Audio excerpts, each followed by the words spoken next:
Ladies and gentlemen, welcome. I am joined here today. We are gathered here today to speak to our good friend, Mr. Terry McCoy. Namaste, Terry. Namaste. Terry, tell us a little bit, a short introduction to who you are and what you do. Okay, well, you've known me for a long time now. My name is Terry McCoy. I have a company called the NLP Works, and I do a lot of coaching and training in NLP, but also coaching. I specialize in helping people recover from narcissistic abuse and emotional abuse. Yeah. We've been working together, I said 7 years, but you're saying it's nearly 8 years Touching 8 years. So before we were working together, a lot of your background was in neuro-linguistic programming, wasn't it? Yeah, since 2003. Since 2003. And I think when you came on with me, I had like a specific way. There was supposed to be 6 of you that I was coaching up, but it was only you and Steve that survived. We met in a coffee shop in West Kirby. It was a Costa or whatever it was. Yeah. And there was me, you, and I thought there was the other fella who was with you. I thought he was another coach. Yeah. Right. Who was the other fellow who was I don't know. I can only remember what he said because we were talking about coaching. Okay, and, we were talking, the subject of empathy came up. Okay. And he said, well, it won't matter because I'm dead inside. I thought, oh, that's nice. That's a mate of mine, that. I don't think he was there for a job. I think he's just one of my close friends. Right. He's a career psychopath. So he was jesting? I think he was probably... I don't remember that. I remember meeting up with you and Steve. I didn't know I had one of my friends with me. It wasn't Danny, was it? No. Definitely wasn't him. I've never seen him before, And he didn't start coaching. There No. was actually supposed to be a total of 6 people because we then trained in the Village Hotel, didn't we? That's right. And I was like, this is the way I want you to coach people, which I think I insisted on for about 3 months. And then I was like, okay, just do what you want. If it's working and people are happy. And they were happy with it. What do you think it is? So if somebody was going to enter the space and they're going to start coaching people who are the victims of narcissistic abuse, what would your advice be? What do victims of narcissistic abuse primarily need in the first few interactions with them? To be listened to keep your mouth shut and listened to and validated. Right. That's been the feedback I've got from most of my people. For a lot of them, they've said it's the first time I've felt believed. And they've been through the coaching, maybe not the coaching mill, I don't know, but certainly the counselling mill, the therapy psychotherapy, all that. And this is the first time I felt believed. Now, was it my naivety when we first started off? Why should I not believe them? But after we've trained, the training we did with you, then what they were saying to me made perfect sense, given what I now know. Yeah. Or learned. Yes. So I still have the notes from that sort of, like I say, it was supposed to be delivered to 6 people and I'd booked the rooms and there was literally I was just delivering to Terry and Steve. And I'd known you from when I used to work in the British school system and you were doing NLP and we were going to do something in education together. I put an advert in the Whittle Globe. Oh, is that how we met? Yeah, and you phoned me up and said, you see you doing NLP, I've got something, let's get together and have a chat. Yeah. And when I met you, you said, I knew it was you. Yeah, and you'd be you. You'd be you.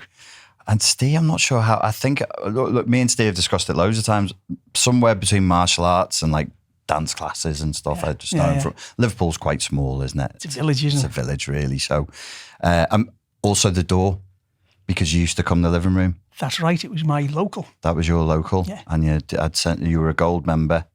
That's right. I'd send you down to the Mosquito. That's a fantastic place. Yeah, it was lovely. It was a great time, that. Never a place like it again, ever. No, I was actually just thinking. Couldn't replicate it. I was just thinking about it yesterday because I thought at the time, as we often do, this will go on forever. And if this place closes, there'll be another one down the street. Yeah. No. Well, Bar and Grill tried to, didn't they, Fairmount Street, but it just didn't have that atmosphere. Didn't have that vibe. There was a certain spirit. A couple of the lads went, didn't they, from from the living room to there. You mean from the door? Well, from the behind the bar. Oh, from behind the bar, yes. You know. Some of the guys who've been trained in flaring, the cocktail guys. These were like world-class cocktail makers. They were like... Oh, yeah. They competed awards. At a world level, won awards. Still know one of them now. It's very, Who? Mark. Can I make... You say his name? Oh, yeah, Mark Welsh. Oh, yeah. I'm still connected with Roy. I think I'm connected with quite a few. Roy. Do you remember Roy? I remember Roy. Yeah, I'm connected with quite a few of the bar backs, the bar staff, some of the waitresses, the managers. Yeah. So all on Facebook. And I've chatted to them, and it's like a universally agreed thing. It was just a moment, and then it was done. So when I was coaching you, that was supposed to be, as I say, for a slightly larger room. Then it ended up being to two fellas who I knew. And what I was trying to do was to be like, when you get clients, this is what they've experienced. And we did quite an intensive 2 days, didn't we? It was like 6 hours a day for 2 days. That was a start, really, wasn't it? That was the start. Yeah. That was the start. Because we've done lots sort of meetups since. Oh, loads. Do you remember we used to do a weekly meeting on Zoom, whatever? That's right, yeah. To update things and move stuff around. And both Steve and Terry had a big input on the courses because I'd stopped coaching pretty much back in 2017 to see what the feedback was from clients, and what was working, what doesn't work, what needs tightening, what needs expanding, that kind of thing. But the biggest advantage I think that we had from the jump was assume nothing and let the client tell their story. Whatever their version of events is, maybe it's wrong. I mean, maybe it's real to them. Yeah, it's real to them. It's real to them. And it's weird, isn't it? You get so much feedback, because I was getting the feedback when I was coaching. I've been to therapists and they tell me this isn't happening. And I'm like, they're not supposed to, supposed to do that. And counsellors as well, apparently. There's very good therapists out there. There's very good counsellors out there. I know some brilliant ones. Yeah. But some, it seems to be maybe in counselling and psychotherapy even now, it's changing. I think awareness is growing, a little bit of a blind spot. Do you know what I think it is? With a lot of it's road time. You get people who are new coaches, new therapists, new counsellors, and they haven't got that. They might have the qualification, but they haven't got the road time, years experience. And I think you need that sometimes. You need that age. You need that. Yeah. Yeah, you do. You definitely do. And it's possible to sound, as a victim of narcissistic abuse, it's possible to sound delusional. So if you're a classically trained psychotherapist or you're a trained counsellor and you hear some of the stories, I'm pretty sure the temptation I would have had if I wasn't familiar with it would be to be a bit like, this is sounding exaggerated, or this sounds like too much, or maybe I would have also, if I was trained through a different path or came to it in a different path, would have pushed back instead of listening, instead of just accepting it as it is. So the big thing that you found that helps the most in the first couple of sessions really is to just listen and accept it as it is. But as I say, validation. Validation. I'll leave it there. It's interesting they say that they feel believed by you. I'm using exact words of someone. Yeah. It's the first time I felt believed by someone. Yeah. Well, I've had that feedback about you from multiple people. Yeah. Yeah. They usually say he's very nice, he's very patient, and I'm like, that's why I quit, because I'm not. He's very kind. I went, yeah, you're better off with him than me. But yeah, the thing of belief, I wonder, I just wonder what's happening with some, but not all, therapists and counsellors that leaves the client feeling like they're not getting this, or they don't really believe me. Some micro expression, some, I don't know what they could be getting. I wouldn't know, because I'm not there. Yeah. But what I have found over the years, I'm not saying they're all like that, but I have found if I'm trained in a particular modality, NLP, right? There are some people in the NLP world that if I'm working, using NLP processes with someone, right, and it's not taken, well, it's your fault. Oh yeah. You know, actually wrongly, not so much NLP, because if they're trained right and you're doing this right, then you change your communication until you get the response that you get. And we'll go into that in a moment. What's the NLP principle? The meaning of any communication is the response that you get. Yeah. So if you're dogmatic with that, if you're not getting through to the client, it's always on you, isn't it? It's on me. I take responsibility to change what I'm doing. Yeah. Until I get the result for the client. Right. Does that make sense? Yes. And that sort of hopefully clears up. Do you remember the last spot you did? And you mentioned about you spoke about the meaning of the communication as a response that you get. Yeah. It's a presupposition. That's what it's called, a presupposition, not a principle. It's one of NLP's presuppositions, yeah. I like to call it a convenient belief. Right. Until it's not convenient. Okay. Because there'll be contexts where it's not convenient. Well, outside of a therapeutic relationship, it's just kind of a daft belief, isn't it? So possibly, I'd have to know the context. I can't remember it. Well, I can take what you've said in bad faith. Yeah. I can always or you can use it and twist it around. I can use it and twist So in the context of an emotional abuser or a narcissist, yeah, you're fighting a losing battle. Yeah. You know, so it brings us to the next or another presupposition of NLP is you cannot not communicate, and if what you're doing isn't working, do something else. That doing something else can be walking away, and I've done that before today. Okay, well this isn't working. Yeah, you're quite within your rights to go. No. Yeah. You know, I'm getting nowhere with this person. Yeah, and no contact. No contact. Move on. Yeah, grey rock to full no contact. There are. I have a story of working with a psychotherapist. I was living in London, and I interviewed her as I'd interviewed other psychotherapists before I took her on as a therapist. And I said specifically, I'm looking for help in overcoming narcissistic abuse. And she said, yes, I understand narcissistic abuse. I said, do you understand narcissistic personality disorder? Yes, I absolutely do. Do you understand complex post-traumatic stress? Yes, I absolutely do. And I said, oh, okay, well, I'll go with this woman because she's highly recommended and highly qualified. And in session 3, we were starting to struggle over the narrative of what I'd experienced, because I was using terms like ambient abuse.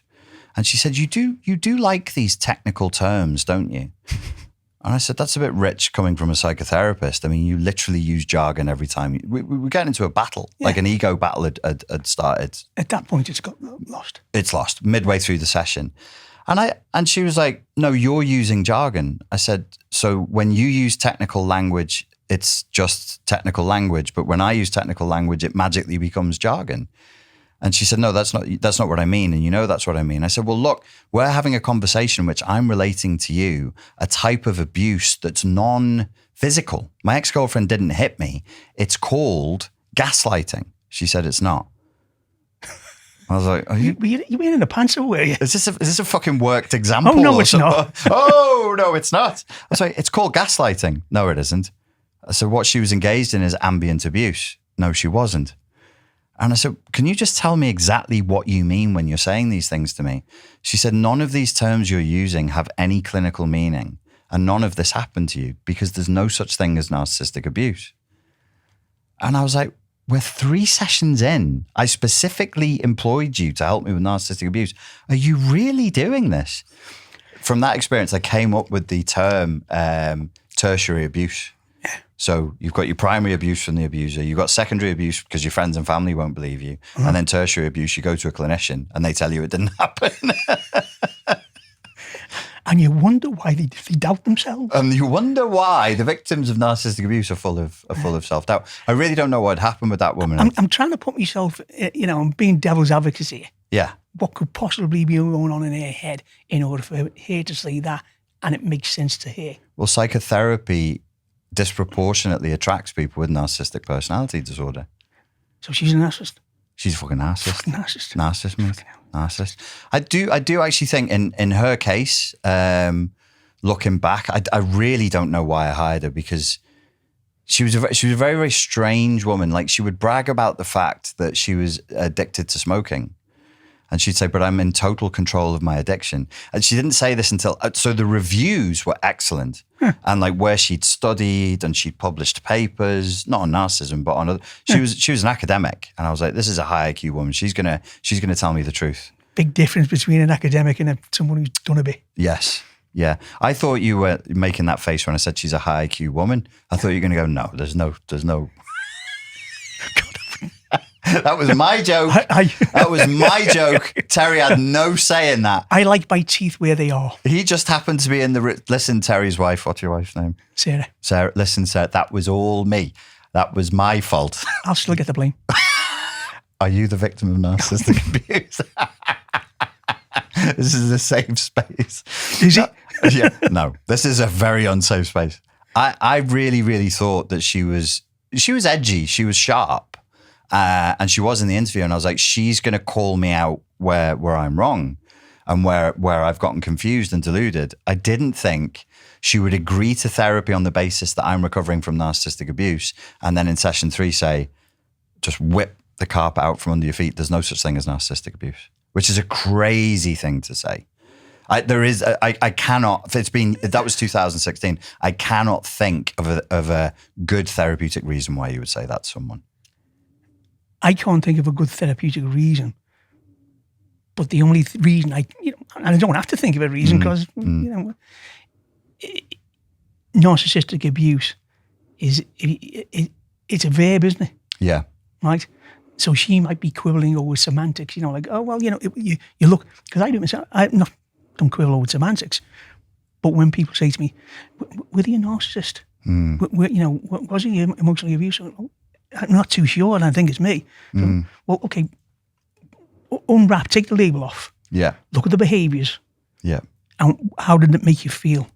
What was the result? Does that make sense? Yes. Yeah. So, also, I'd like your thoughts on this. I think when we label a person a narcissist, we pathologise it. Yeah. We give them power that they haven't got.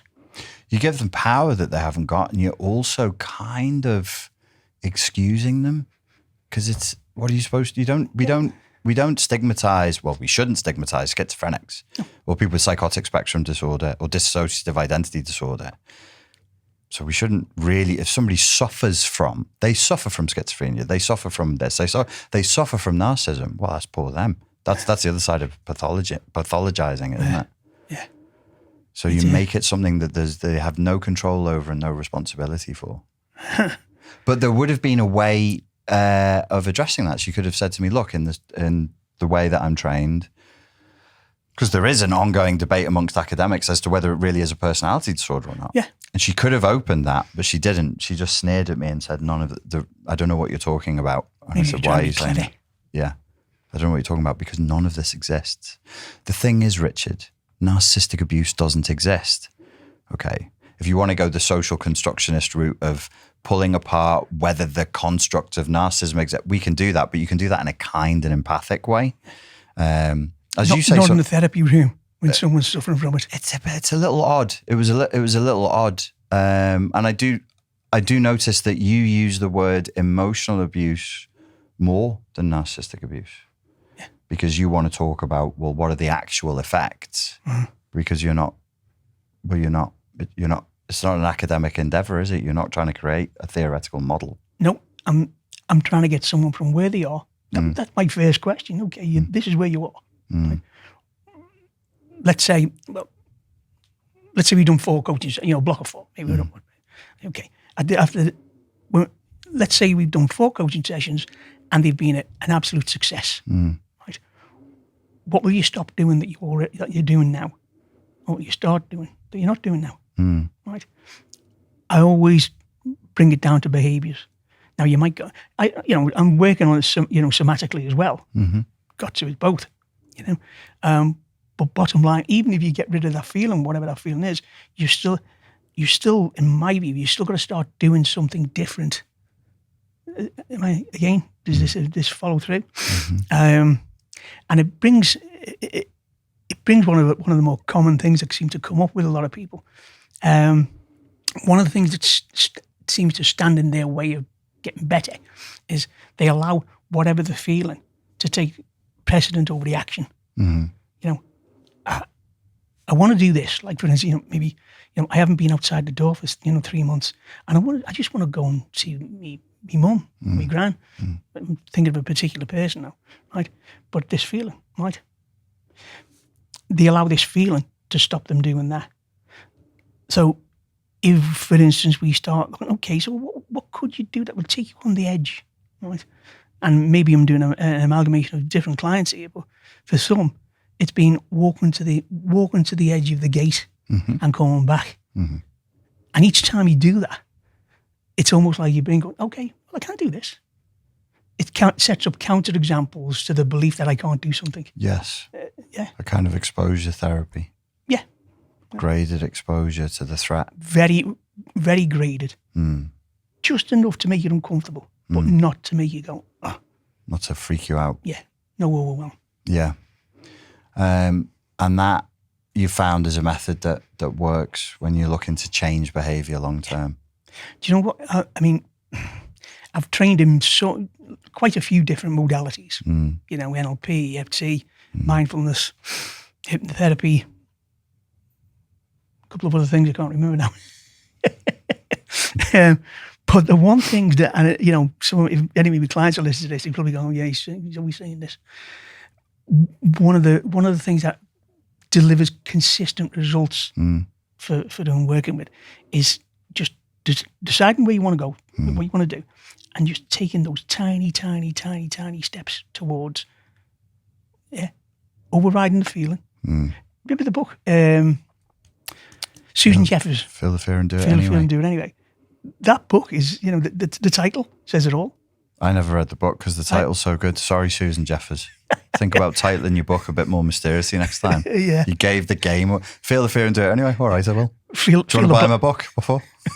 I know it now, yeah. So it's feel the blank and do it anyway. Yeah. Really. I read it in the early 90s, but I don't think I appreciated it as much as I do now. Yeah. Within reason. Yeah. So, because you don't, okay, there are certain things. It's not called feel the terror and do it anyway. Feel the psychotic break with Feel the reality absolute and do it anyway. No. Yeah. So, it's just that push. A little bit of an organic push over time. So you, what would you say is the main, obviously you've created your own system, your own way of doing things. What's it mainly influenced by? Moving from one state to the other sounds neurolinguistic programming. Yeah. You would expect me to say NLP, wouldn't you? Because that's where me. But it's come from a range of things. One of the best mentors, one of the greatest mentors I had, have been from an NLP background. However, they're not your typical sort of NLP. Take that feeling, spin it round, and none of that. Right? It's pure pragmatic. This is how you use it. This is how you use it in a one-to-one coaching situation. That's been my greatest influence, I think. Okay. You say there's a particular person who's doing that? Two people who were trained with, and I thought I'd had more training from them. Credit them, Terry. Okay, yeah. John Grinder, originally. Yeah. Right. Because his coaching course, I'd still rank it as probably one of the best I've been on. Right. Yeah. If only for the fact that he taught this particular language model that is just sharp, succinct. Yeah. Right? And I use it all the time. All the time. Most of the time. How do you know? Is that always true? Well, here's the thing, right? And there's a guy called Michael Breen. Now, my very first practitioner course in 1999. What? Down in London. Was with Richard Bandler. And? Paul McKenna. And? Michael Breen. Oh, yeah. You were there, weren't you? Well, I not believe at the same time. I believe it. I mean, I might have been 98. I had to have done it in 90 because I went to Aston. I was at Aston University from 96 to 99. I might have just been the year before you, but we were both, and we would have been in the same London-based conference centre with round by Tottenham Court Road. Yeah, with like they were big sessions. I remember like 200-300 people, something like that. Yeah, I think it was about 200 when I went. You got a big fat manual to work through, big ring binder to go through as well. Yeah, they were good. Yeah, it was good. Noticed the tone there. Sorry, Bandler McKenna Breen. Yeah, it was good. It was good. Sounded like he's trodden dog shit then. Did you like that? Yeah, it was good.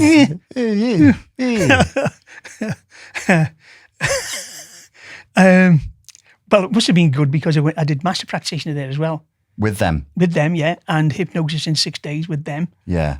And a range of other courses. Yeah. I was very, very lucky at that time, down about 2003. Yeah. Right. The European Social Fund. Okay. They would just pour the money into training. Yeah. And so if you got your own company, we'll pay for 80% of your training. That's great, that. Right. So I just went on everything I could go on. Was it just for people from Liverpool because they were boosting Liverpool, or Merseyside? Greater Merseyside. Okay. Yeah. Scousers and Wolves. Scousers and Wolves, yeah. The Scouse Wool Fund, it was called. So why did you swerve them off and go to Grinder? Was he better? Was he just better?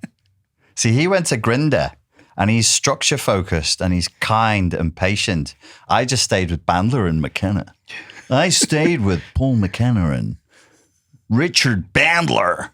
And I developed that's not bad. And I developed this narcissistic, psychopathic way of treating my clients. Shut the fuck up now. Go into a trance now. That's my Richard Bandler impression. And he would literally he still does. Yeah, he does, yeah. He grabs him, gets him in a Muay Thai clinch and goes, go to sleep now. And the client's like, oh, yeah.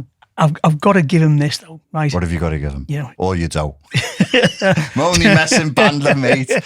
Do you know they threatened to sue me before? Oh, yeah. Oh, I can remember the... They'll threaten me again after this. Oh, right. Okay. But his right-hand man... It's all him. It's me. I'm saying this. It's not Terry McCoy. I think you're fantastic. I really genuinely enjoyed it, but they're mad. I can't remember... Oh, I did. Can't remember Bandler's right-hand man, but he emailed me to complain, and I ended up making friends with him. He was dead sound, really nice. I think I know who you mean, but I remember your YouTube video. Slagging it off. It made me laugh. What did I say? I've been slagging NLP off for years. Did I slag Bandler off? Try and get me video down. Come on, take it down. See what happens. Is that what I said to them? Yeah, I can remember it. Yeah, I told you I'm psychotic. Huh? Go on, take this video down as well. I've not changed. You want to take it down? Try and take it down. See what happens to you. Bandler, I'll see you outside, lad. We'll have it straightener round the back of the Asda. It's Scouse. This is Scouse NLP now. Scouse neuro-linguistic. What is it, Terry? Programming. Programming. Who's going to fucking sort your head out? Give you psychology like that? Bandler. I might have to delete that. You might have to delete that, yeah. Sue. I'm only messing. Well, look, it's all about state change. Yeah. Manage your state better. Go on. So what? So you enjoyed McKenna and Bandler? Yeah, I got a certain amount out of it. And it was more like, all joking aside, it was a little bit. There was it was the stage hypnotism flavor. It was. Yeah, bit showy. Showy. It was showy. And it was cool. Yeah. So I went with my martial arts instructor and he turned out to be a narcissistic psychopath who lied about being in the SAS. But that's another story. But I was used to martial arts demonstrations and it didn't offend me that you'd be like, who's scared of spiders? I'm scared of spiders. Here's a tarantula. We're going to do a session. You must have seen this demonstration. 15 minutes later, they're holding a tarantula. Paul McKenna would do that. Stint. Fantastic. And it worked. I've done it. It was real. Bandler would get somebody who was terrified of this, or they'd been diagnosed with some extreme psychiatric condition, get him up on stage, and that wasn't a joke before, he really would get hold of him and go to sleep now. Yeah. And like drop them into a trance. And all of this he's very good. He's crazy, but he's very good. So I really, really like that style, but I appreciate that you went beyond that where I didn't. With Richard Bandler. This video is going to go viral for the wrong reasons. I'm sorry, Terry. There are pause there before you start. Because right. I thought, I read, what's his name? Tony Robbins' book. unlimited power. Yeah. Right? Back in the 80s. Yeah. I thought, I want to do They this. sued him. Yeah. Yeah. They sued the arse off of Tony Robbins. But they should have done, because he was using NLP and not crediting them. But it's now, or it was, I don't know. Neuroassociative conditioning. That's it. Yeah. Yeah. So, and then this course come up, you see. Yeah. And the guy I was working for at the time, I said, will you pay for me to go on this course? Mm. You know, because I thought, well, Richard Bandler, he's the creator. Yeah. Can't get any better. Yeah. You know? I said, no. He said, but I'll pay you while you go. So that was great. So I thought when I'd finished this 7-day course, I would be, you know, a wizard. Yeah. I wasn't. Were you not? No. Oh, no. I'm still not. I've given you $2,000. Why am I not a wizard? I only came here to be a wizard. Hey, do you know how much it was? Only £500. For you it was, with your flipping Merseyside fund. Wasn't even that with the funding. Yeah. Just to sort of give him due reverence, if you like. Yes. I was sitting there, because you have to sit in the front Yeah. when you're like that. That's what I mean. You're already hypnotized before you start. Oh, Because yeah. You're looking at the man. God, the man. You That's know? why it was banned in Germany, you know. Was it? Banned because it was seen as a cult. I remember They've got this thing in Germany where they get them in big groups and they look up at people and then they all do what the person at the front says. They've got a historical... Where did they get that from? I don't know. They're very funny about it now. So anyway, you sat at the front. Yeah, because, if you sat in the second row or the third row, it doesn't go in. It doesn't go in. No, it doesn't go in.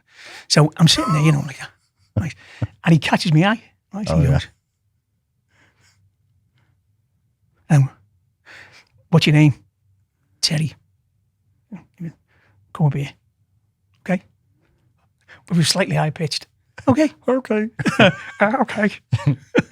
So he did what you will know as a handshake interrupt. Oh, yeah. He went like that.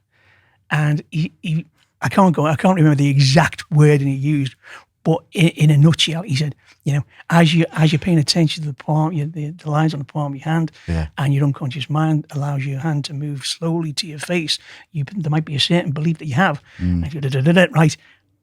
And I remember thinking to myself, I'm not going to do this. I'm not going to just do it just because he says so, right? You did it. I did it. Yeah. Even more interesting, as far as I'm concerned. It's funny the way the hand can just float up and do things, isn't it? That's why Germany didn't like it. Go on. So he said, and there might be some sort of unconscious block, and your hand might, stop. And it went ding, ding, ding. Right. It stopped. It locked out in a certain position. Now, someone who knew me in the first row she said, you were all right until that happened. And then she said, you went white. Yeah. Which he did, because I thought, hang on. I'm not in control there. Yeah. What it did do, he did well, because as soon as we got downstairs, I signed up for the hypnosis course. You will feel an urge to give me more money. The handshake pattern interrupt. You did it to me. Oh, right. So there. So and then So I think I'm going to shake. I think I'm going to shake his hand, and the interrupt is. I don't want to. And then you say. And then I might go. Notice the ever-changing focus of your eyes as you pay attention to the palm of your hand. Oh, yeah. And blah blah blah blah blah blah blah. And blah blah blah. Blah blah blah. Where do I send my money to? You've got to go blah blah blah. Blah blah blah blah. This is Scouse NLP now. Blah blah blah. Just send your money and now. Your unconscious mind will make sense of blah blah blah and make it mean whatever you want it to mean. That was working for me that a little bit. I was like, maybe blah blah blah does mean something. It does. It does. That could be your new course, Terry McCoy. Blah blah blah. But that's a real. Oh yeah, it is. That's a real thing. You go shake the hand. Because you're in an unconscious pattern, they want to interrupt an unconscious pattern. Yeah. Take the hand. Darren Brown does it all the time, doesn't he? Right. Pattern interrupt. It's a pattern interrupt. You go like that. Yes. You've probably done it loads of times yourself. Pattern interrupting people. I'm incredibly rude, so yes. So, I'm a very, very confrontational human being. So I'm always pattern interrupting people. No, the pattern interrupt is one of those things. I'll tell you what, I'll just hold that there for a second. Continue with your story of how you got to Richard Bandler, because I want to get into this thing with you. Oh, okay. So, did the 7-day course. Okay, want to do the master practitioner now. Right. And then I did a lot of other, hypnosis, you name it.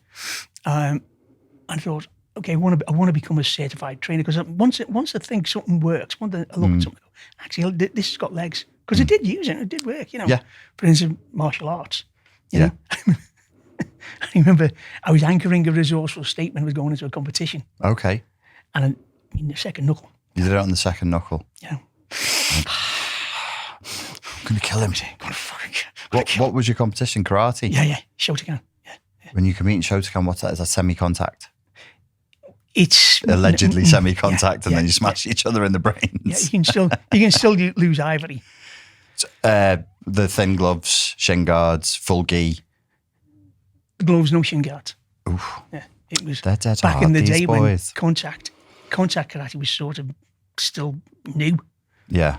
Yeah. When are you talking about? We're talking about, well, it was the 80s when when I used it. Yes, the book, yes. right, and used that. Yes. That's what got me into NLP. That's what sent me to Richard Bandler. You found about the anchoring technique. You used it in a karate competition. When fucking hell that worked, I'm going to go and study with Richard Bandler. Yeah. It wasn't like, fucking hell that worked, It did but something. It was, okay, this. But for the karate heads, you're talking about a particularly special time in the age of Liverpool karate, because you were training were you at Red Triangle? No, it was Diners Lane at first, Jimmy O'Grady, and then moved to the Samurai with Terry O'Neill. Did about 18 months there, and then different places. Trained under Terry O'Neill, my hero when I was a kid growing up. Yeah. Big Terry. Probably learnt more in the 18 months that I was there than the previous 5. Really? Yeah. He was a very good instructor as well, was he? He was just a good instructor, but he made it he was very practical. Yeah. Like Gary Spears. Like Gary Spears. Again, Gary Spears, Dennis Martin. It's about the real world. They were, yeah. That was my goal, to train with each one of them. And you didn't get to Gary Spears in the end, did you? I did, yeah. Oh, did you? You trained with Gary Spears? With Gary Spears, yeah. I'm projecting. I didn't get to train with Gary Spears. I trained with some of his students, and the anticipation was that within months we'd be training with Gary Spears, and then sadly passed away. And you trained with Dennis Martin as well. This is for the martial arts heads who know. We did a 2-day combatives course. Clawing people in the eyes and grabbing them by the balls and shaking them. There's a pattern interrupt for you. Or over the head and pushed into a room. Honestly. And then you got padded people in the red man. Yeah. All that. Dennis Martin stuff, Dennis Martin stuff, yeah. Great. It's funny, because it made me laugh this. The club I was with at the time, I said, I'm going to do this weekend training with a fella called Gary Spears, because I read about him in the fighting arts. And they go, wouldn't go there. Why not? He'll kill you. He's mad. Oh, the reputation was wild, wasn't it? Yeah. And you know what? He was great. Yeah. He was pleasant. He was respectful. They said that about the lads that they sent round to the club through. It was I used to work at a place in Birkenhead called the Connie, the Constitutional Club, and people play squash there. I was a PT there in a tiny little gym. And we used to have our own martial arts sessions, and then some of Gary Spears' lads heard about it, and they were being sent down, and people were like, oh, you don't want to go with them? They're a bunch of They were lovely. They're not. They're really good lads. Hard. Yeah. Trained hard, went hard, but they wouldn't hurt. Like if they did something, they'd be like, are you okay? They weren't bullies or anything like that. This is pertinent as well, because all of the Spartan life coach and narcissistic abuse stuff was born of Street Fight Secrets, and that's how I would have known Terry O'Neill from reading Terry O'Neill's Fighting Arts. And I used to read it religiously when I was a kid. And I'd see Terry O'Neill. He had family or a girlfriend or something by Birkenhead Boys School. So when we go and hide and go for a smoke, we'd see him. We'd see him pull up. And he'd wave. He was dead sound. He'd wave at him and he'd be like, you're right, lads. It's dead sound. Back to Grinder. Oh, right, yeah. okay. So you've anchored your thing. So where were we? Where were we? Right, we're in the 80s. We're smashing people in the head. Yeah, we're past that now. We're in the early noughties now with Richard Bandler and Paul McKenna, and that's who I wanted to give a shout out to, Michael Breen. Right? Yeah. Now, the last training I did with Michael Breen was only maybe 18 months ago. Oh, okay. It's his stuff. I like his stuff. I just like his style. Yeah. It's pragmatic. It makes sense. He applies NLP. I'm going to put it pragmatically. Yeah. There's no sort of no woo woo. Okay. That's right. And he's got an Eastern philosophy sort of flavour as well, you know. So he's well rounded. So master practitioner. Then I wanted to become a certified trainer of NLP. So I thought, okay, and I called the NLP Academy, right? And I thought, well, I've got Richard Bandler or John Grinder, right? And I thought, well, I went on a couple of 4-hour sessions with John Grinder. I thought, like this. It made much more sense. Made NLP for me, it made much more sense. Okay. Right. So I did my training with John Grinder at the NLP Academy. And I just did as much training as I possibly could. Went to America to do certified hypnosis training, hypnotic modelling, and accelerated learning. The reason I'm saying all this is because it was all done by European funding. I just just did as much as I possibly could. Worked it out probably about £30,000 worth of training. Right. Over those couple of years. And this is because the EU was funding the Merseyside area to sort of elevate business in the area and elevate education in the area. Great days then. Great days. So the thing that I pinned before, because I have criticisms of NLP and I'll make jokes about Richard Bandler and Paul McKenna, but they both massively influenced me. Like massively. And I used to listen when I was driving to schools, when I was teaching in schools, I would be listening to cassettes of Bandler. You know, there was like, you could buy like these cases with all 8 cassettes still got in. them? Have you still got them? Yeah. I was going to say lend them to me, but I wouldn't be able to listen to them because No, I yeah, have a I can't cassette listen to player. I found them. I opened the drawer in the office. Yeah. I seen all these packs of CDs. Yeah. And it was personal development one by Bandler. Whatever it was, 6 CDs and whatever. Yeah. I've got a load of them. Yeah. So, go on. Tell you the criticism of NLP. You want to do that first? Okay. Well, no, it was just thinking, because I remember you saying in your last podcast. Live, your last live. Right. It's not NLP, it's the people in it. NLP is a process. It's like, it's a model. Yeah. It's the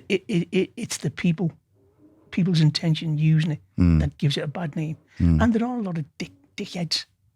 Well, there always will be. I remember the metaphor I used to give for NLP, because when I started to teach actual pieces of NLP that I'd learned was in the self-defense space, and people would come back to me and be like, "Oh, this is for used car salesmen and pickup artists, and it's sleazy."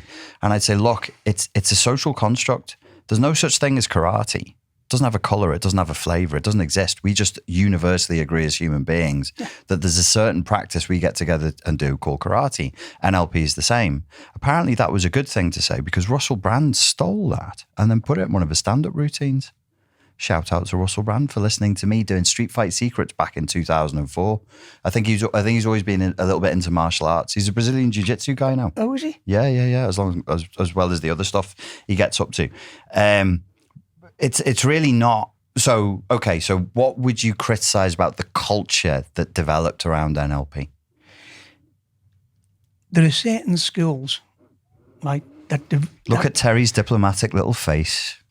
Just be horrible. Just be like me. I can't do it. I just can't do it. Well, let me put it. If I could give you a drop of my evil, just one drop, your life would be so much easier. Go on. Little transfusion. A little transfusion of my evil. And I'll even go so far as say it's not the school. Yeah. Right. Let's put it this way. And this is only my experience. Right? Go on. Okay. All these qualifiers. Oh, I love it. Well, you know. It's only my experience. I don't want to upset the gods of NLP. They may cancel me. Yeah. Where was I? Oh, yeah. Make your criticism of NLP. Okay. Not criticising NLP. I'm criticising. There seem to be a certain group of people who, let's read Richard Bandler, right? Now, to do what he does, you've got to have the road time, you've got to have the talent, you've got to have the skills, you've got to have everything that comes before it, right? And some people might say he comes across as arrogant and bullyish and whatever, right? Some people might Do say they? Some people might say Show them to me, these people who speak ill of the God that is Bandler. right now. And what I found was, and it got to a point where you could actually tell who'd come from one of those places, one of those schools. Oh yeah, I wasn't joking about that. Oh, like, yeah, I yeah. think you can tell that you're from a Grinder school Yeah. of NLP and that I'm from a Bandler school of NLP. With good and bad, because with the Bandler thing, like, he has this stand-up comedy vibe to him, and you need to be quite not edgy and a bit aggressive and a little bit narcissistic and a little bit arrogant to pull it off. To pull it off, you've got to know what you're doing. You've got to know. You've got to know your stuff. Okay, yeah. Does that make sense? Yeah, it does. And then you can afford to be like edgy, that. funny. Yeah. Right. But you've hit it on the head there. I found a lot of people were edgy, funny, deliberately rude. I don't need rapport. I'm an NLP practitioner. Yeah. But he didn't have the background. He didn't have the experience beyond the level And of the technique. IQ. A lot of people just don't realise how smart. I mean, he's not a man without faults. Oh no. He is quite arrogant, but he does have a really, really high verbal IQ. He's a very, very fast thinker, and you just can't take that away from him. Absolutely, yeah. And he's good. He was really, really good. You can't take it from him. So the criticism that you'd make of NLP was what? Certain people in the NLP community give it NLP a bad name by using it to manipulate. Think about this: it's about intention, right? So if your intention is to manipulate, you can misuse certain processes in NLP. But there's something else as well. I think I've always felt, I always say it, right? If you've got your senses open, right. You can smell. You can smell when someone's being. You can smell. You can't smell. Go on, dig your hole. I'm not fucking helping you. No, but what can you smell? You can almost smell the manipulation. You know, when someone's not sincere, when someone's not being honest. Yeah. How does that smell? Bit like licorice. It's a stench. Stench of licorice and petrol. The stench of insincerity. Tell me what they did to you, Terry. Show me on the dolly where they took. Close the camera. Turn it off. I'm sorry. Go on. Yeah. You can feel it. You can feel there's a slimy vibe. There's a slimy vibe. Yeah, you know. They care more about impressing you with how fucking clever they are than helping the client. Yeah. And I have had people on my course, you know, in the early days, not so much now. The vast majority of people I get, well, all of them, I've got to say, on my practitioner course, they're all nice people. They're all good people. Yeah. Right? They're all, you know, good intention. Mm-hmm. Right? In the early days, though, I remember someone saying, how can I use it to pick up girls? Yeah. I go somewhere else. Yeah. Go and see Richard Grannon. He said, you know, what about mirroring? I'm going to ruin my own reputation for fun. I think that's well gone. Yeah, you never had one. What are you on about? Everybody knows you're Sorry, Terry. No one's surprised to find that I'm a bit of a Terry. No one more than me.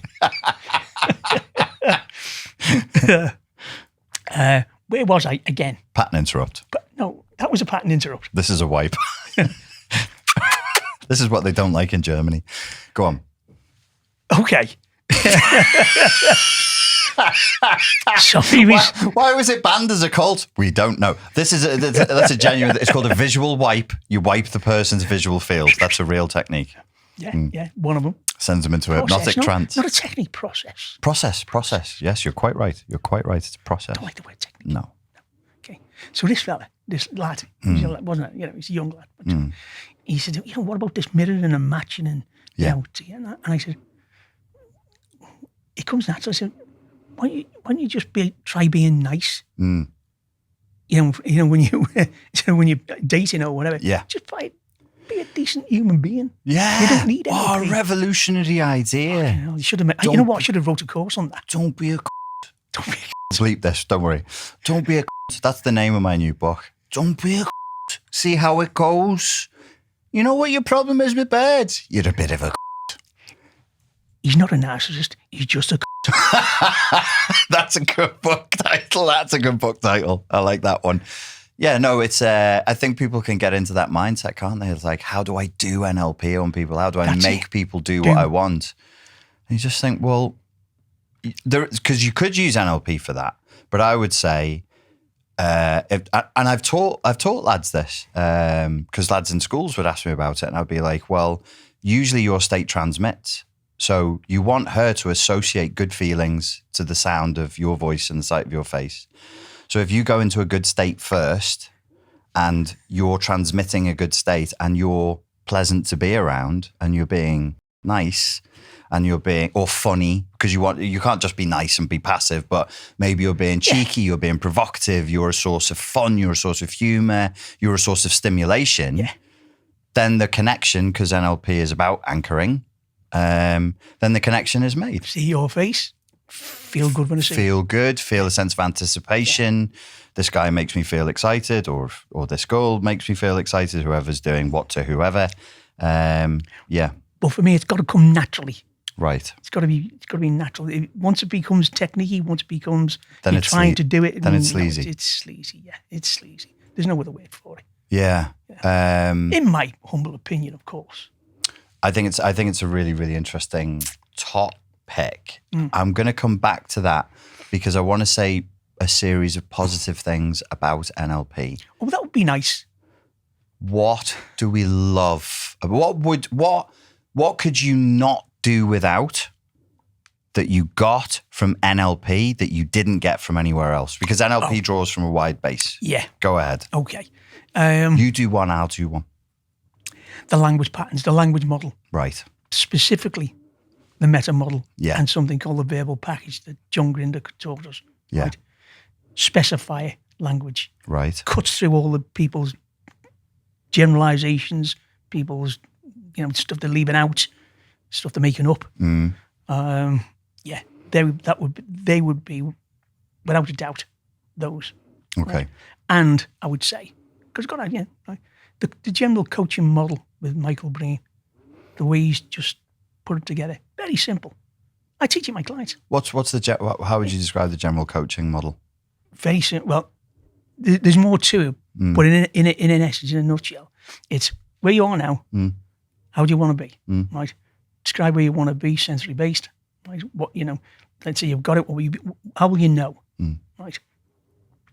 Okay. In between there and there, you've got the resources. What resources do you already have that will help you move towards that desired state or desired situation? What resources do we need? What do we need to create? That's my job. That makes sense? Or our job, mine and the clients. It's interesting you went straight to language. I think like if the question was put to me, I'd say language patterns. Yeah. Couldn't do without it. Couldn't do without it. Well, maybe I'd find another way, but if you said what's essential about NLP that you definitely use and use all the time to stay unaware. I don't even think about it. No, so for me too, it's unconscious. Yeah. So then if you say to me, if you go and analyze a YouTube video, you might be able to say, oh, there's a nested loop, there's a pattern interrupt, there's a reframe, there's this. Just did it for so long, for so many years, it's still there. And whatever I say about NLP or anyone who's involved in NLP or anything, I can't divide myself from it now. It's too late. But I wouldn't stand in front of NLP and take a bullet. So there's a guy online, he's a bit of a boring nerd, but he did a criticism of me. And his criticism of me was basically a critique of NLP. And I was like, whoa. The name is Richard Bandler. I am Richard Grannon. There are 7 letters in the names and there is some overlap, but that's a different person. I don't represent NLP. Is this guy, does he do critiques on a lot of stuff? Let's not mention this boring turd's name. Okay. Yes, he does. Anything to get views. Anything to he's an ambulance chaser who calls himself a doctor. He is a doctor in counsellors' timetables, if you look up his PhD. He's a doctor. His doctorate is in how to timetable counselling. And everybody thinks he's a medical doctor. Well, that's handy. He's not a medical doctor. He's a boring nerd. I said a very naughty boy. There's the actual line. The other thing, state. that would have been something else as well. Yeah, that's a core component that you can't really do without. There's I'll go back to Michael Breen again, right? It's something that sticks in my mind going back years, but he still puts it in now.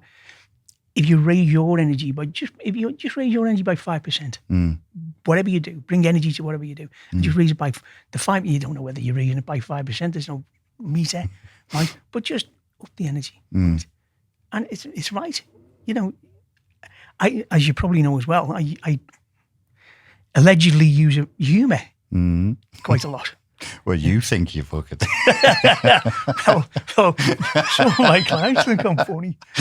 Just because you don't understand my highbrow humour. But well, as you already know, we've spoken about it before, humour is a great state changer. You know what I mean? It's a good pattern interrupt. It's a good reframe. Absolutely. Yeah. So you're using that with your clients? Appropriately.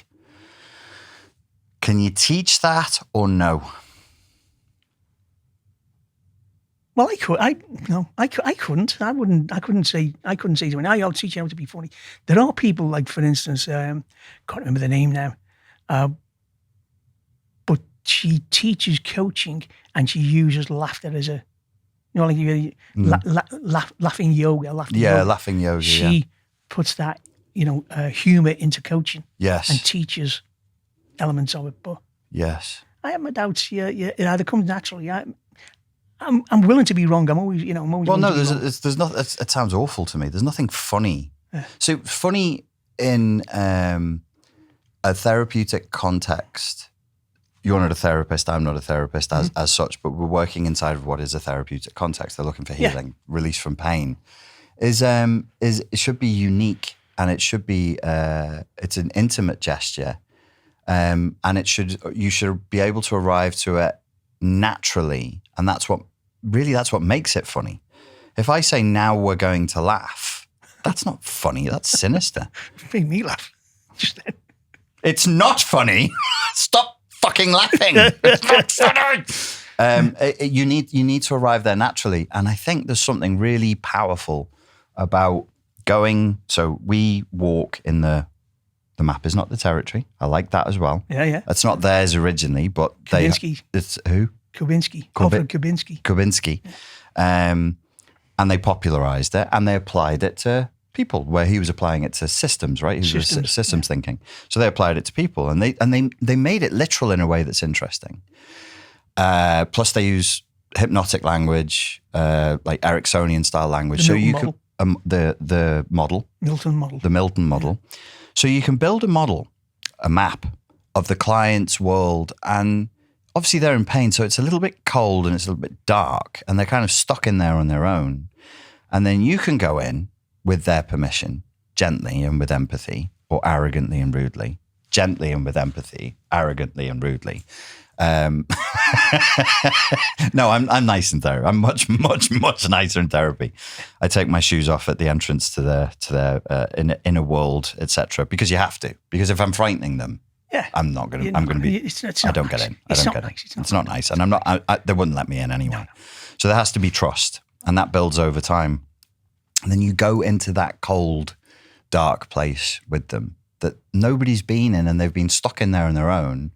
And then you can bring a little humour, the right amount of humour, and then the appropriate. And that's like, I really don't think I used to believe you could teach that. I don't think you can. But the difference it can make. They were terrified of that space, and now they found something that's funny. Then they interject you. They have a inner Terry, a Scouser. Does that make sense? Now they've got a Scouser in their head. That. Go on. Because I've had more than a number of clients say to me, I've got Terry in my head now. Yeah. So when I'm giving myself a hard time, it's your voice I hear. Yeah. That's good therapeutic work. Yeah. And then maybe take it a bit lighter, and something that used to terrify them. It's not cured, it's not healed, it's not disappeared, but they remember a little moment of light, a little moment of humour, a little. One way of putting it, and I think this also covers a lot of the so-called techniques of NLP, like like something called a swish, where you see the trigger through your own eyes, the trigger state, to put you in a bad state or whatever it might be. So you're looking through your eyes and you do a swish, something called a swish, which is you make a picture of you in the picture that you want to be, in the state that you want to be, and you swish it, right? Now, that's very confusing for the people who don't know. Was it? Okay, all right. There's a particular technique that involves two pictures, one where you're in a terrible state, one where you're in a good state, and you manipulate both pictures so that you end up with the state that you want to be in. Does that make any more sense? It will have made a little bit more sense for them, all right. but yeah. Here's the point, right? Yeah. It's a basic NLP technique. Very basic. Very basic, right? And people think, And it's called swish because you do it fast. You do it fast, yes. Swish. Yeah. Right. So it doesn't turn, I've used it quite often, but I've used it conversationally. Mm. Yeah, and you can use it with the coaching model, present state, desired state. Yeah. Yeah, right. Point I'm making is it doesn't turn people into robots when they let's say, for instance, they see the text off the X, and they go into a bad state. Mm. What the swish does is it reminds them, tells your brain that there's something else you can do instead of this bad state. That's interesting because trauma does turn people into robots, doesn't it? Yeah. It makes you very stiff, very predictable. Yeah. It's where splitting and black and white thinking comes from. And with a simple technique, really, it's like white belt. It's a white belt technique in NLP. You can affect that, maybe not break it, but you can affect it. It's one of those things that just an added thing that moves that person to a more resourceful, functional yes. state, lifestyle, whatever it might be, whatever we're going to call it. There's we're somewhat limited for time. There's a whole raft of processes, not techniques. You're quite right. I do want to cover a couple more with you. I think maybe one of the mistakes with the marketing of NLP, and I'm going back to the very early naive days, the 80s and early 90s, where it overstated its ability to make changes. And maybe it's a little bit more like martial arts, like karate, like Brazilian jiu-jitsu. Yes, you do make progress, but it's in small steps. Yeah. Don't expect a revolutionary change. I'm always skeptical of people who have epiphanies when they do something like that. Not skeptical. It's nice if they do. You get it, but I'm much more inclined to enjoy that's a word. But when people say, you know what, I just woke up this morning and I just feel that little bit different, or I just realised that I've stopped doing this now, or I look at this picture and I don't feel the same way. I'm incredibly skeptical of epiphanies. I think epiphanies are storytelling. I think the client, all of us, we want life to be good. We want it to get better, and I want you as it's almost like an infantile narcissistic defense. You're the audience member to my therapeutic process. I want you to believe that I've suddenly made so much progress and it's amazing. And you know full well from years of doing this, that is never real. And it's not sustainable. It's not sustainable. And the people who insist on it the most, I found, had the most, they're the ones who are most likely to then break down crying in the next two sessions. Because it's almost like a super injunction. You must get better. This needs to go faster than this. You're being too slow. There's an inner parent bullying them. This is too slow. Go faster. So I'm having epiphanies. I'm doing really, really well. And you go, okay, well, I'm here. I always say it's in your own time. It's in your rate time. And pace that's right for you. Yeah. And I'm here, whether the epiphany is real or whether the epiphany is not. I'm still here. I'm still waiting. We're still going to work up. I'm glad to hear that you're feeling better. Let's get back to the foundational work rather than focusing on this moment. And I think there's a lot of it's quite cruel in a way in the personal development sphere. A lot of storytelling around Satori, Nirvana, a sudden change. The monk chops your finger off or smacks you in the head, and you have this Zen moment of enlightenment. And when is it ever really? I always think anything like that backslides. In 20 years of doing different courses, I've never had one. I've seen, and I've been on courses where I've seen people have one. Yeah. And I go, storytelling, isn't it? Yeah. I think Yeah, but it's not sustainable. See, here's the thing. Again, I know people who've gone through Tony Robbins. There's another one. He said not sustainable, and then he went Tony Robbins. Here we fucking go. No. I did Richard Bandler, so I'm going to get sued by Bandler. He wants to get sued by Tony fucking Robbins. Let's go. Not sustainable. Where are we going with this? Not so much Tony. I'm enjoying it. I am fucking loving this. Take your time. Okay. Dig your grave.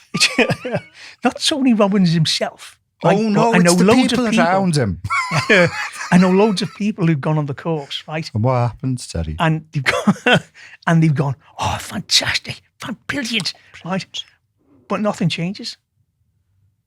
And then it's not the course. And then they're sad 2 weeks later. It's like they took a big hit of psychological cocaine on a weekend where they stand up and go, yay, say I, hug the person next to you, motorboat the fella, motorboat strangers, break your state, get full of adrenaline. Tony Robbins comes out, huge fella with a massive skull, plays the drums in front of you. Go for 9-10 hours. You're only telling me about it and I'm feeling buzzed now. We're all buzzed. We're all ready. Fucking Tony Robbins. The norepinephrine is releasing, endorphins are releasing, adrenaline is spiking. Then you go home and your cat is shat on the floor again. In more ways than one. In more ways than one. The cat has shat the bed again. 2 weeks later, you're depressed. I had a mate who did it. She's a lovely girl. She's not stupid. She's not a low IQ human being. And she was like trying to convince me to go and trying to involve. And I said to her, look, you're going to have a good time. You're going to be buzzed up. It's a Friday, Saturday, Sunday event. Monday, Tuesday. Walk on fire. Walk on fire, which he really does. And I've done it. Have you? Yeah. Couldn't be asked me. I don't. It was a mate. Yeah. I don't mind it, but I would. I don't. All due respect to Anthony Robbins, who's made huge contributions in the field of self-development, and the Awaken the Giant Within, the neural associative conditioning book, that I think got less credit than it deserved. I think he was always known for unlimited power, and actually Awaken the Giant Within, much better. And more useful. Much more useful, much more scientific. Yeah. The scientific stuff that went into it is actually very good. I couldn't do weekends like that because I don't think it's ethical. And I've said to the especially the Americans and Canadians, where cults obviously are a much bigger issue than they are in Europe for whatever reason to do with American Canadian culture. There's tons of cults. People love that. They would give me loads of money. I know how to ramp my own state because I can perform. Yeah. So I can get people up and do the high energy norepinephrine fucking adrenaline run. But I know what happens to you on Wednesday. You'll be buzzing on Monday. You're buzzing on Tuesday. Wednesdays, Thursdays. It's like buzz. And where are you going to get it from? This is how cults form. We know this. It wasn't a documentary. It was a dramatized version of the Waco cult. That's David Koresh, isn't it? And they were showing people who were like, I need prayer.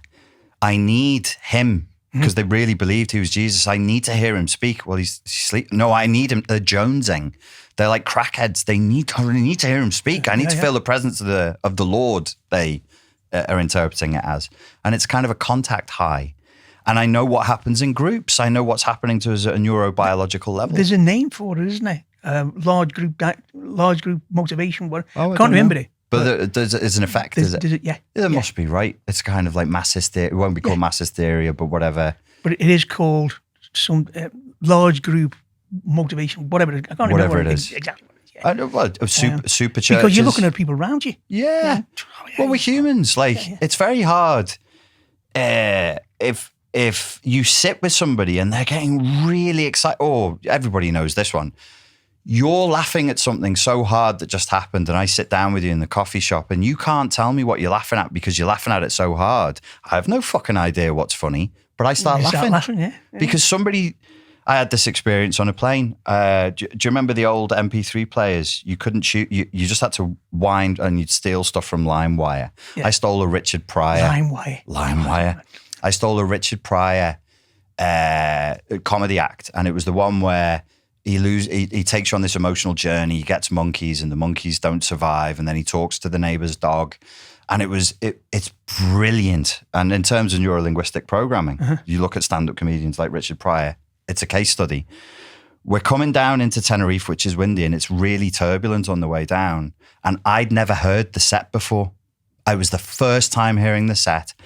And I was in pain, sweating, red-faced, crying with laughter. And I'm terrified of turbulence, but I couldn't have cared less about the turbulence. Yeah. And I remember staring at the struts. I was on an aisle seat, where they nail down the carpet. And I was like, people are looking at me as though I'm having a fit, but they were all laughing. And no one can hear what the fuck I can hear. It's in my ears. But I'm going, like tears streaming down my face, doubled over like that. And everybody's just looking at each other laughing because it's a contact. You can't help it. It's a contact high. Fear can be like that. Rage can be like shock. People go into shock. Laughter's a really, really good example of it. And I think that's where the concept of state is so important. Like for me in NLP, like the language models that build up to controlling people's state. The point being, I wouldn't do what Anthony Robbins does. I personally don't think it's ethical. I'm not saying he's an unethical man. It doesn't fit within my... It doesn't fit with me. But what I wanted to say was... Yeah, before I went off. Yeah, before you went off on a rant. It's pure narcissism. Me. Right. Sorry, did the attention go off me for a second there? Out of the people that I know have been on it, because we've loads of people, right? Yeah. There's only one person I know who's really took it and gone, kept hold of it, and he's grown because of it, if that makes sense. Not just because of that, but I could see him applying it, if that makes sense. Okay. That's a good mate of mine. He's a good mate of yours. He's a good mate of mine, yeah. Is he an applier of things? Yes. So if we'd taken him to a karate seminar, would he be that guy in the fucking corner of the room practicing where the rest of us are just plonking around and telling jokes and pinching each other's nipples? Oh. Go on. Interestingly enough, he did pinch your nipples. Still so. Go on, sorry. It's the middle one, still so. I didn't know you were from the world.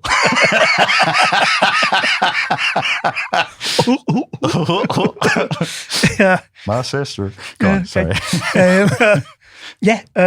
He's going for his instructor's belt in MMA. So is he really? He's right into that. Yeah. So he's a guy who does that. I taught him NLP and master practitioner level. Yeah. He went down south. He lives down south. Yeah. And he took hold of it. Yeah. And he's really run with it, and he's created his own products. Yeah. I'm one of the teachers of a thing it's called Business Brain, which is NLP purely for business. So there's none of this take that feeling's been around, all that kind of stuff. No, it's pure. There's people who are just like that. I think there's people who are just and it's not to discredit. Again, it's not to discredit what Tony Robbins does, because it is good. It's like and the stuff is good. It's just, I don't know what package you can deliver in 48 hours that's meaningful. And I don't, when somebody takes it and they make a difference, these are people who would have gone on a landmark forum course or what's the people who believe that aliens are attached to your aura and Dianetics, what are they called? Oh, Scientologists. Thank you, Scientologists. I know people who've made that work. Yeah. They've made it, and I'm like, the model you're operating from is psychotic, but they got better. They stopped smoking. They stopped taking coke. They cleaned up this, and they started making money, and they got healthier. And there is an interesting point. NLP is about modeling excellence, right? And I've said this a few times, right? Now, those people who use Scientology and got the best out of it and got out, they'll have had a strategy.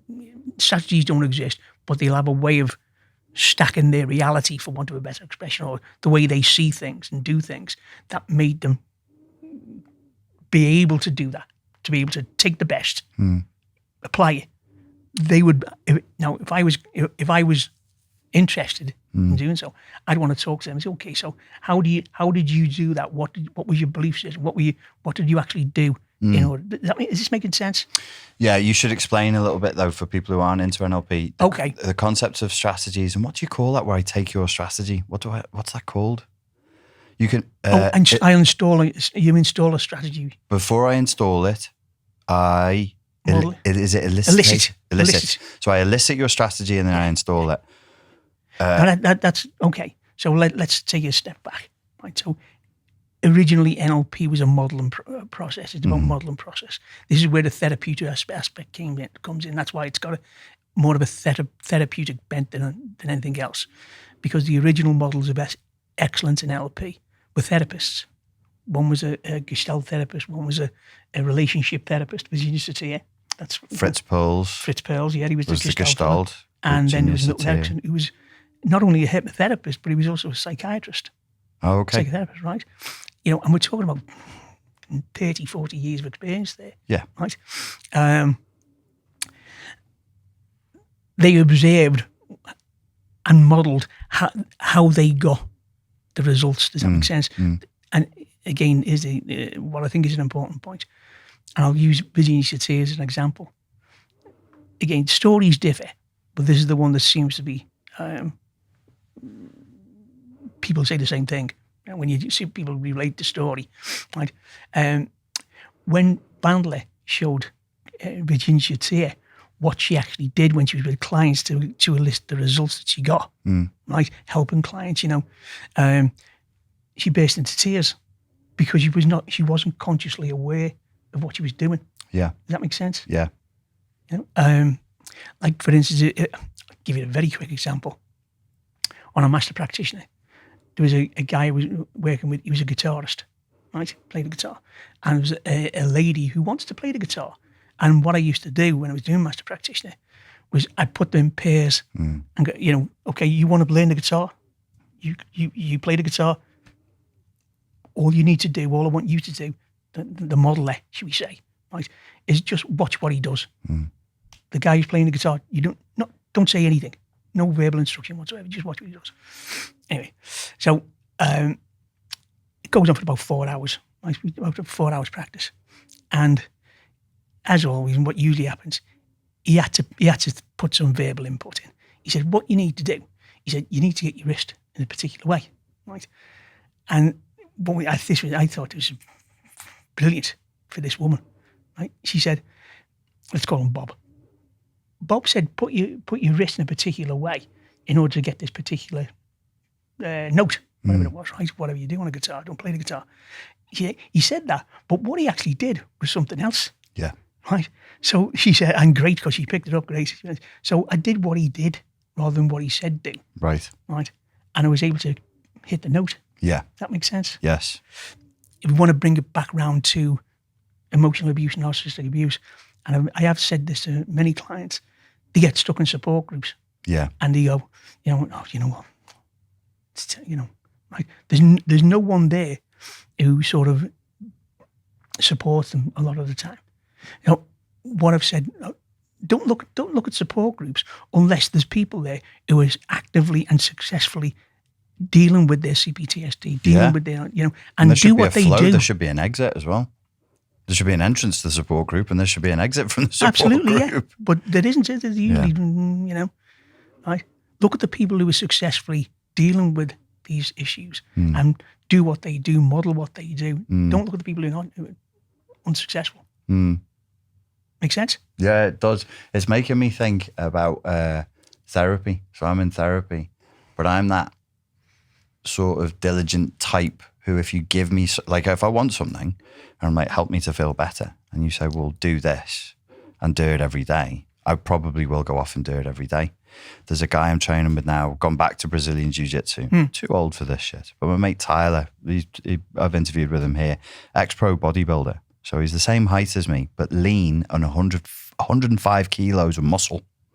He's a big boy and he's very, very strong. He's only been at it 4 months and he's causing problems for people who've been doing it for 5 to 8 years.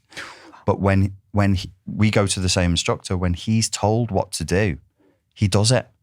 This is it. To compete at a high level in bodybuilding, these are people who are weighing their food and their sleep timings. They're absolutely committed to it.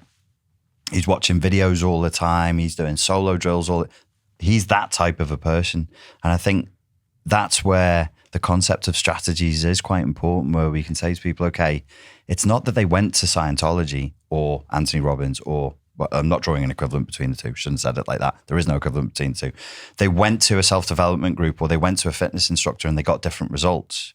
Well, then it's not the fitness instructor that's doing it, is it? It's coming from the person. And that's where strategies is a big part of it. And just to be clear as well, strategy, I'm going to sound like your therapist, strategies don't exist. Right? Why are we talking about things that don't exist? NLP doesn't exist. It doesn't. It's a way of talking about a process. Yeah. Right? First you do this, then that, then that. Does that make sense? Yes. Yeah. So, because people get, they can sometimes get et up with talking about strategies and whatever. There's a nerd way of doing everything. I remember being in an NLP group and they made strategies into equations. Mm-hmm. So when you're listing a strategy, and I want Terry's strategy for eating cake, and he goes, well, first of all, I think about cake. That's called visual internal. So we would write that as VI and then an arrow to the next part of the strategy. Funny. I'm fucking getting him going for a bit of cake here. Then I think about the soft, moist cake in my mouth. And then it's, what would that be? KI, kinesthetic internal. And so on and so forth. And then you can actually draw like a VI, KI, VE, external, KE, blah, blah. And you get these really complicated looking equations. It looks great on a flip chart. You look really clever. You look like you're writing out math formula or physics formula or something. Einstein type stuff. But ultimately, and sometimes it's good to do that, but ultimately you've got to get past that and be like, what's the essence of this? You're selling yourself on the idea of eating a piece of cake. Well, here's the difference again between different classic code and new code, for instance, right? Strategies typically belong to classic code, very useful, very powerful, very useful. Right? Now, in new code, you would just look at Terry eating cake and, okay, what's he doing now? Well, notice actually he's slobbering out of one side of his mouth there, so I'll slobber right there, right? And he's looking at the cake and I can see his angle, his body's moving, breathing, copying the breathing. Right? So I don't know what's going on in his head. I'm just copying you're exactly doing it like behavioural psychologists. You're looking at what you can observe. That's right, yeah. That's exactly it. No interpretation or okay. Just looking at what I can observe, right? Again, there'll be elements of what I observe are not useful. Or might not be useful to the goal of eating the cake. Yeah. Right? Like maybe that slobbering down, Yeah, doesn't help. So I don't do that. Yeah. Right? To put it back into maybe something, another way of looking at it is when they were modelling, when Bandler and Grannon were modelling Milton Erickson. Milton Erickson used to talk like that in a low, gravelly voice. Right? They started off talking in a low, gravelly voice. Then because they thought that was important, and then they realised. What happens if we drop the low, gravelly voice? And they realised that, man, well, it makes no difference. Yeah. So we're running out of time. I could talk to you for ages about NLP because I do care about the subject, and I do like it. I don't think it's above reproach, but there's a lot to be salvaged from that. And there's way more than just used car salesmen and pickup artists and people being sleazy. It's actually some good stuff. You're very good at helping people overcome narcissistic abuse. I know you are, because clients come back and tell me how helpful it's been. Where can people, if they want to get coaching from you, either on neurolinguistic programming, which you're a coach of, or for recovery from emotionally abusive relationships, what's the best way of contacting you? Right now, it's Terry at richardgrannon.com. Nearly fucked my name up then. It's Terry at richardgrannon.com. Terry at richardgammon.co.uk. We'll put the thing at the bottom, Terry at richardgrannon.com if you want to contact him. That's the easiest one, because Terry at the NLP Works can be... Don't do that. Don't do that one. Don't do that one. He's telling you what not to do. He's testing you now. Testing your concentration. Terry, thank you very much. I appreciate that. Pleasure. Let's do this again sometime. Yeah. Ladies and gents, thank you very much for your time and for your attention. We look forward to seeing you soon. Goodbye. Bye-bye.